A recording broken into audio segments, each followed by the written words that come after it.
This video is going to look at the rate of change, which in other words, it's going to look at slope, except it's going to look at slope in some meaningful fashions. So when we're looking at these, our steps are this. We're going to create our ordered pairs, or be able to identify the vertical and horizontal change. And that's important for a couple reasons. One, if we have ordered pairs, we can find the slope by using the difference in y's over difference in x's. Or two, if we identify the vertical change, which is the y change, or the horizontal change, we can put it into slope. So then we're going to use that slope to identify the rate of change. So rate of change is just giving slope some context. So an example, Becky decided to take a bike ride up a mountain trail. The trail has a vertical rise of 90 feet for every 250 feet of horizontal change. In a percent, what is the grade of the trail?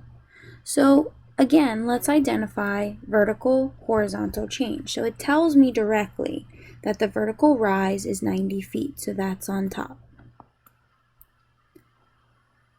The horizontal is on bottom, that's 250. Okay, so again, going back to slope, slope is rise over run, which remember rise is your up and down, that's your vertical. Run is left or right, that's your x-axis, your horizontal. Okay, so that's where that comes from.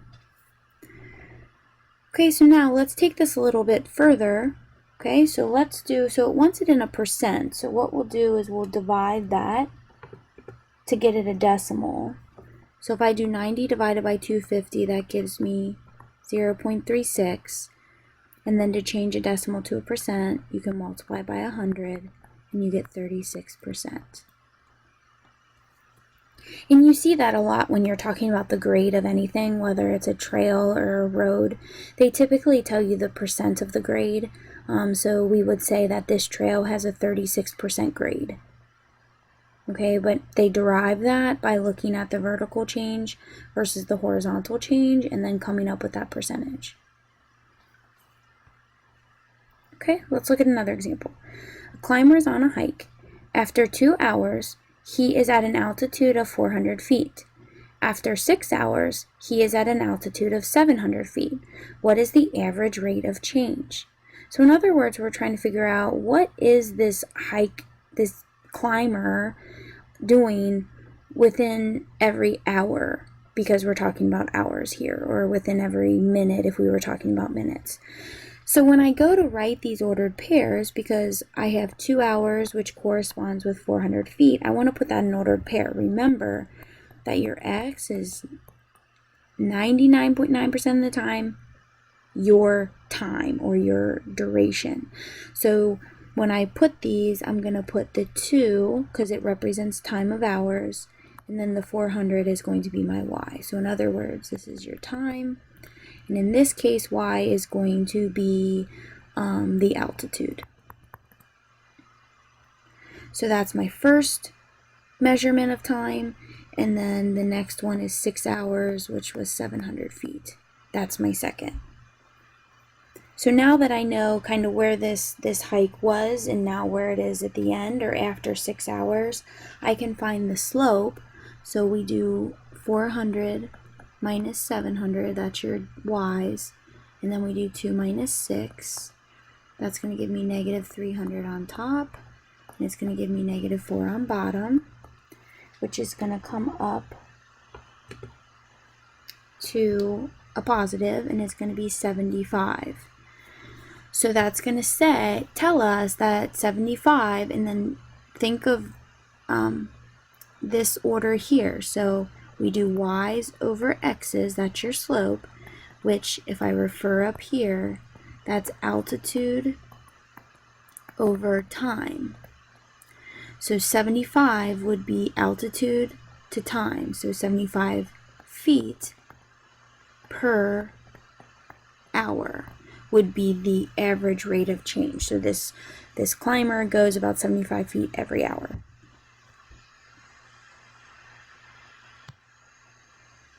All right, we'll take these couple examples one by one. So go ahead and read the problem see if you can interpret it, figure out what's the average rate of change for this scuba diver.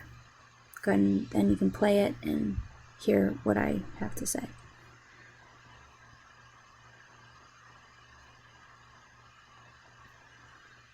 Okay, so a scuba diver is 300 feet below the surface of the water in 10 seconds after he entered the water, and 100 feet below the surface after 40 seconds.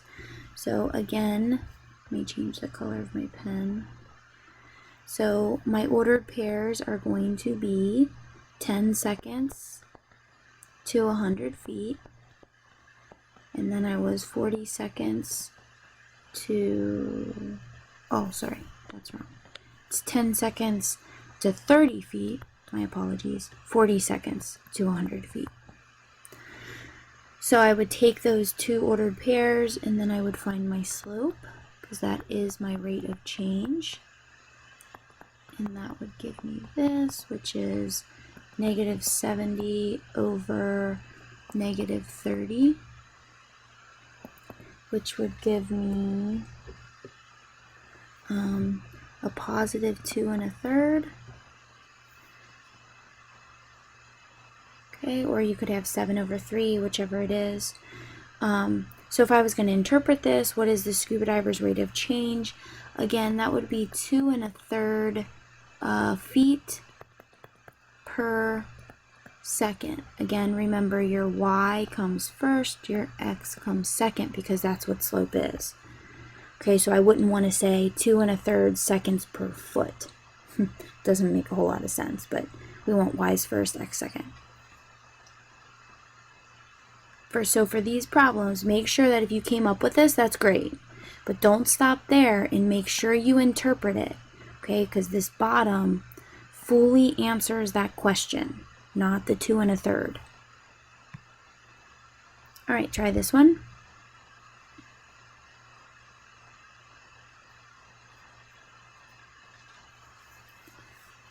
Okay, so this one is looking at the rate of change in weight. So a teacher weighed 145 pounds in 1986 and weighs 190 pounds in 2007. So your ordered pairs, again, time first, so 1986 and 145. Now these are a little different versus the couple others that we have seen in other chapters. It doesn't tell us since a certain year, so just use the straight up years. Okay, so let's go ahead and find the slope. So 145 minus 190, 1986 minus 2007. So that would give you -45 on top, and that would give you -21 on bottom, which would give you simplified. So this one gave me a long decimal, so that was, if you kept it in decimal form, that'd be let's say about 2.14 roughly. If you kept it as a fraction, you would have 2 1/7. Okay, so whatever you kind of kept it as. So again, we can't stop here. I need to interpret that. So that would be about 2 1/7 pounds per year. Okay, or 2.14 pounds per year. Okay, and again, it's an estimate, it's an average rate of change, it's kind of figuring out over time what is our projected increase or decrease.